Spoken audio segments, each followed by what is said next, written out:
Bonjour. Vous vous apprêtez à entamer une aventure inhabituelle.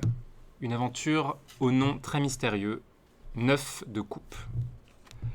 Si vous ne connaissez pas le tarot dit de Marseille, celui qu'on utilise pour faire de la divination quand on se fait tirer les cartes, vous ne savez probablement pas que les coupes sont en fait une couleur.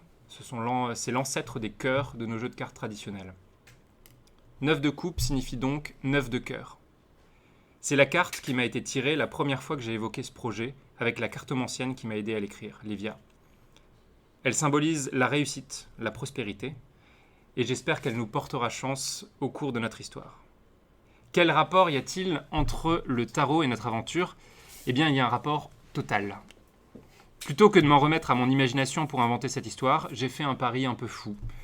Confier chaque décision importante, l'arrivée de chaque péripétie au tarot de Marseille.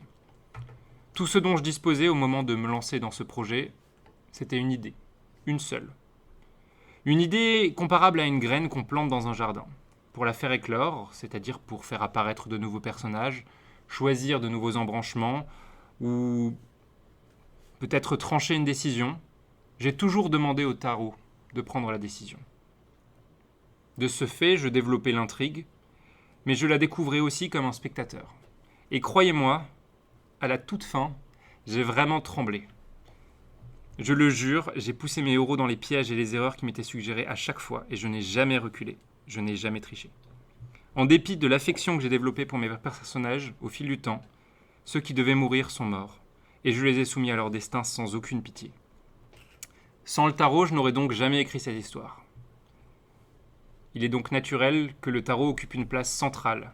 Devant vous se trouve un jeu de tarot, face cachée. 78 cartes que j'ai illustrées avec des scènes bizarres, difficiles à interpréter.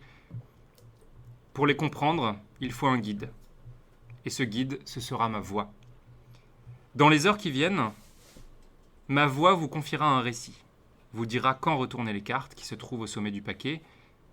Et si la magie opère, s'il y a symbiose entre mes mots et ces dessins, vous pénétrerez vraiment dans l'aventure 9 de coups. Mais y êtes-vous prêts ? J'ai découpé cette histoire en plusieurs chapitres, pour vous permettre de temps en temps de reprendre votre souffle.